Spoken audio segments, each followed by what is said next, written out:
लेकिन ये सरदारी पंजाब की थी, अच्छा, ये पाकिस्तान की नहीं थी। ठीक है। पंजाब मुस्लिम लीग जो थी वो ओवरऑल मरकज में हार गई थी, लेकिन पंजाब में जीत गई और मियां नवाज शरीफ पंजाब के वजीर आला बने। वज़ीर आला बने, 2 बिल्कुल। साल बाद 1990 फिर इलेक्शन आ गया। आप जानती हैं पाकिस्तान की तारीख में 2-3 साल बाद ही इलेक्शन आ जाता है या 10 साल नहीं आता है। 2 ही तरीके हैं यहाँ, 5 साल वाला जरा कम ही आता है। तो 2 साल बाद 1990 में इलेक्शन आ गया। फिर पीपल पार्टी और नून लीग के दरमियान ही था। अच्छा, मियां नवाज शरीफ फिर इलेक्शन वाले दिन पहुंचे और इलेक्शन वाले दिन मियां नवाज शरीफ जब पहुंचते हैं तो बाबा जी मियां साहब कहते हैं कि लंगर खाना है।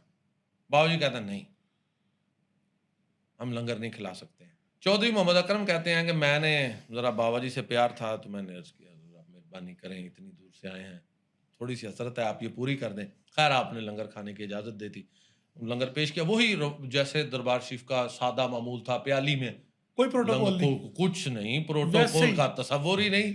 एक दरवेश की बारगाह में दरवेश क्या समझे कि कोई हाकिम है? हाँ, दरवेश तो खुद बहुत बड़ा हाकिम है। दरवेश रूहानियत की दुनिया का हाकिम है, वो इस दुनिया के हाकिम को क्या समझता है? नवाज शरीफ साहब को वो उन्हीं तो बर्तनों अपने में, हाँ उन्हीं नवाज शरीफ बर्तनों में। आप जो दरवेश है वो तो अपने नफ्स पर हाकिम है। नफ्स से बड़ी सल्तनत किसकी होती है? जिसने उस पर हुकूमत कर ली उसको किसी की हुकूमत क्या लगती है? तो उसी बिल्कुल सादा चटाई पर बिठाकर एक रोटी रख दी गई और लंगर ला कर रख उसी दिया प्याली में, प्याली, उसी सादा प्याली में।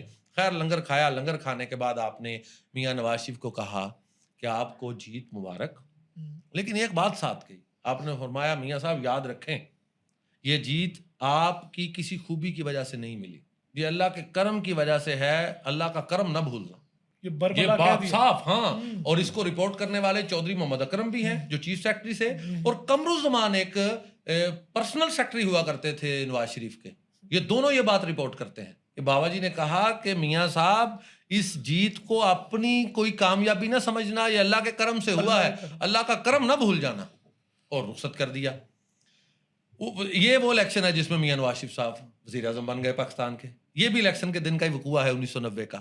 अच्छा जी, वो भी इलेक्शन जीते। हाँ जी, ये शाम को वो पहला वजीर आला बने थे। अब ये 2 साल बाद वाले में अब ये इतना बड़ा, अब मियां साहब बन गए वजीर आजम। मियां साहब से यहाँ एक हो गई गलती।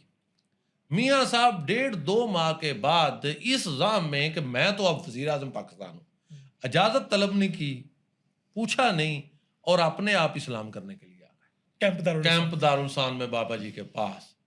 अब जो सूरत हाल बनी ना, अब वजीर आजम थे, इलेक्शन वाले दिन प्रोटोकॉल नहीं होता ना, कंपेन शंपेन भी खत्म हो चुकी होती है, वो और सूरत हाल होती है। अब वजीर आजम ने आना था भाई, 2 दिन पहले सिक्योरिटी क्लियरेंस का हमला पहुंच गया दरबार आलिया और उसके इर्द गिर्द जमीन, उधर सर्च ऑपरेशन शुरू हो गया, यहाँ क्या कुछ है, लोगों की छतों पर जा पड़े। जब बाबा जी को वो बहुत जलाल आया, इतना जलाल आया कि अगले दिन जब मियां नवाज शरीफ पहुंचे तो बाबा जी इतने जलाली लहजे में उन्हें मिले और चंद लम्हे के अंदर ही आपने उन्हें वापस भेज दिया। चौधरी अकरम भी साथ नहीं थे उस दफा, क्योंकि मियां नवाज शरीफ ने किसी को बताया ही नहीं। इसी जाम में आप पहुंचे कि मैं तो अब वजीर आजम बन गया हूँ। बाबा जी का जो जलाल नजर आया ना, तो मियां साहब को भी लगा कि ये काम हो गया खराब। दरवेश गुस्से हो गया। मियां नवाज शरीफ ने अब चौधरी अकरम को कहना शुरू कर दिया कि बाबा जी से दोबारा इजाजत लो, मैं हाजिर होना चाहता हूँ, पिछली माफी तलाफी हो जाए। अच्छा, तीसरी मुलाकात में बाबा जी ने इग्नोर करके बहुत सख्त रवैया, बहुत सख्त रवैया, मतलब कुछ कहा नहीं। वहां ना आपने फरमाया ये दरबार है, सियासत खाना नहीं है, मत आया करो, मत आया करो। हाँ, मैं दरवेश आदमी हूँ, फकीर को मत तंग करो। ये तीसरी मुलाकात। हाँ, ये तीसरी मुलाकात। अच्छा, अब इससे ये तो महसूस हो गया कि बाबा जी नाराज हो गए। अब मियां नवाज शरीफ को ये पड़ी कि बाबा जी को राजी किया जाए। अब फिर चौधरी अकरम को दरमियान में शामिल किया। सही। चौधरी अकरम बाबा जी के पास हाजिर हुए। उन्होंने पास हाजिर होकर अर्ज की कि जी मियां साहब बार बार अर्ज करते हैं तो मेहरबानी करें, आप शफकत फरमाएं, फकीर का दिल बड़ा होता है, बस गलती हो गई है उनसे, तो अब वो प्राइम मिनिस्टर वाला प्रोटोकॉल नहीं लेकर आएंगे, सादा एक खादिम की हैसियत से आपकी खिदमत में हाजिर होंगे। आपने चौधरी अकरम के जिद करने पर कहा अच्छा आएगा, खड़ा खड़ा चला जाएगा। चौथी मुलाकात है। हाँ जी, आएगा, ये बिल्कुल फिक्रा याद रखिए, आएगा, वजीर आजम ने आना है और एक कुल्ली में नहर के किनारे नंगे पांव और सादा कपड़े पहना हुआ दरवेश कह रहा है कि आएगा, खड़ा खड़ा चला जाएगा। खैर जी, चौधरी अकरम ने सोचा इजाजत मिली, जान छुट्टी, उधर भी वजीर आजम है तो मैं चीफ सेक्रेटरी हूँ तो जाकर खुशखबरी सुनाऊं। जाकर बताया जी मियाँ साहब इजाजत मिल गई। आप दिल में कि जब चले ही जाएंगे तो बैठ भी जाएंगे। तो जी पहुंच गए मियाँ साहब, चौधरी अकरम भी अब साथ हैं। ये जिस जगह पर बाबा जी सरकार का मज़ार है, आपने वो जगह देखी हुई है। इसको बाबा जी सरकार साबरी कुल्ली कहा करते थे। साबरी कुल्ली, हाँ जी, हजरत अलाउद्दीन अली अहमद साबर कलियर वाले, जो हजरत बाबा जी पाक पतन वाले जो हैं, फरीदुद्दीन गंज शकर, उनके भांजे हैं। बाबा जी को सारा फैज साबर साहब से था, इसलिए आप साबरी भी हैं। तो वो साबरी कुल्ली थी। ये मियाँ नवाज शरीफ चल के उधर से इधर आए हैं, बाबा जी जल्दी जल्दी उठे हैं और साबरी कुल्ली के करीब आ गए हैं कि यहाँ खड़े खड़ी मैंने इन्हें रुखसत करना है। वो बात हुई है कि आएगा खड़ा खड़ा चला जाएगा। चौधरी अकरम कहते हैं कि मुझे नवाज शरीफ रास्ते में कहने लगे कि मैंने आज बाबा जी की खिदमत में कुछ पैसे भी पेश करने। मैंने कहा जी कितने? कहते 20-22 लाख हैं। वो बात असल में वही थी कि मुझसे गलती हो गई है, तो अब माफ़ी भी, और चलो कुछ थोड़ा नजराना भी हो जाए, किसी तरीके से तलाफी हो जाए जो कुछ रवायती दरवेश। हाँ, तो चौधरी अकरम साहब ने कहा मैं कर लूँगा बात, इंशाल्लाह अर्ज कर लूँगा।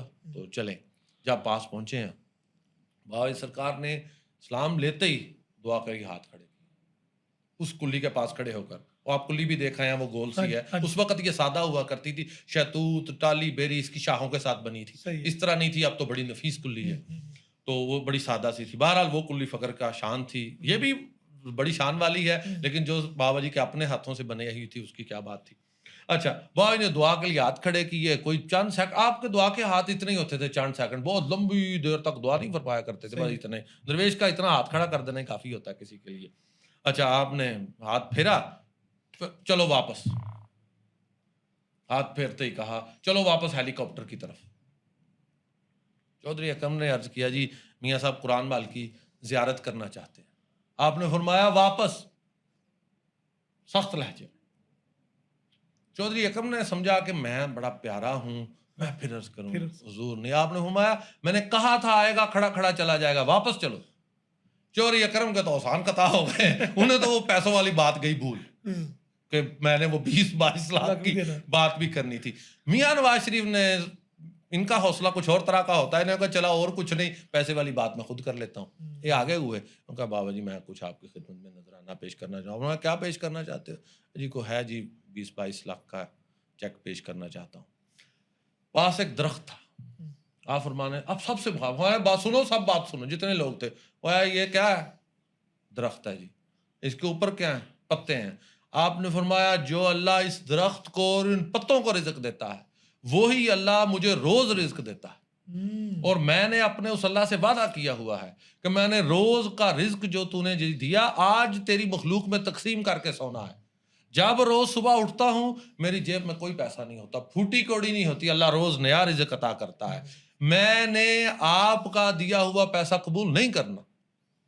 इतने सख्त अल्फाज में कहा कि दोबारा मियाँ साहब को ये बात कहने की जरूरत ना हो सकी कि मैं कुछ पैसे पेश करना चाहता। और वाकयातन वो जो कहा था कि खड़ा खड़ा आएगा और चला जाएगा, ये बात खत्म करके आप फरमाने लगे फिर चलो वापस।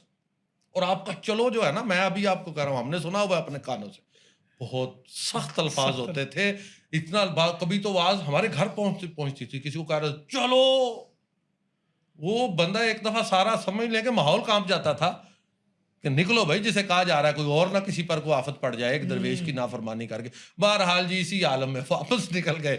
चौधरी अकरम कहते हैं मैं चंद दिन के बाद बाबा जी की खिदमत में हाजिर हुआ। मैंने कहा हुजूर बड़ी सख्ती की, उस दिन बड़ी सख्ती की। आप फरमाने लगे ये जो है, इसने ये जो बार बार यहाँ लोगों को तंग करने का जरिया बना लिया है, मैं तो ये से बर्दाश्त नहीं कर सकता हूँ।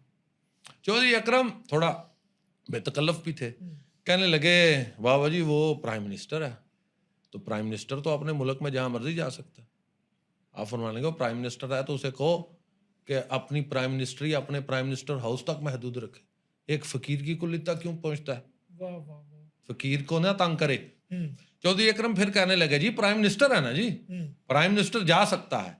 चौधरी अकरम कहते हैं बाबा जी के पास एक छड़ी पड़ी थी, नहर के किनारे बैठे थे। आपने इस तरह छड़ी से लाइन लगाई, या गुस्से में से कहने लगे जलाल से, अगर वो प्राइम मिनिस्टर है तो उसे कहे जिंदा ये लाइन पार करके दिखाए, मैं फकीरी छोड़ दूंगा। वाह वाह वाह। इससे चौधरी अकरम घबरा गए और बाबा जी से माफी मांगी। ये है आखिरी मुलाकात। हाँ, लेकिन एक ये 4 दफा मुलाकात हुई, एक दफा मुलाकात नहीं हुई। ये वाकया है 1995 के करीब का। ठीक है। उस वक्त बाबा जी सरकार व्हील चेयर पर तशरीफ ले आए थे, 94 हो सकता है शायद। वो जिसमें बाबा जी ने शायद गालबन मुंह पे राख मलने वाला, ये वो जब वो खड़ा खड़ा चला जाएगा, ये उस वक्त किया आपने। वो जलाल में हाँ जी हाँ जी हाँ जी, आप चेहरे पर आपने इस तरह, आपके पास ही तो लंगर का चूल्हा हुआ करता था, ठीक है ना, वो राख सूख चुकी थी, मतलब ठंडी हो चुकी थी उस वक्त। आपने ये जब उधर से ये इसका हेलीकॉप्टर उतरा है, आपने वो राख में हाथ मारा और मुंह पर मला, वो तस्वीर में राख नजर आ रही है, बहुत चेहरे पर वो सफेदी साफ मालूम हो रही है। वो दरवेश को लगा कि ये मेरा तो पीरो सुल्तान से क्या वास्ता है।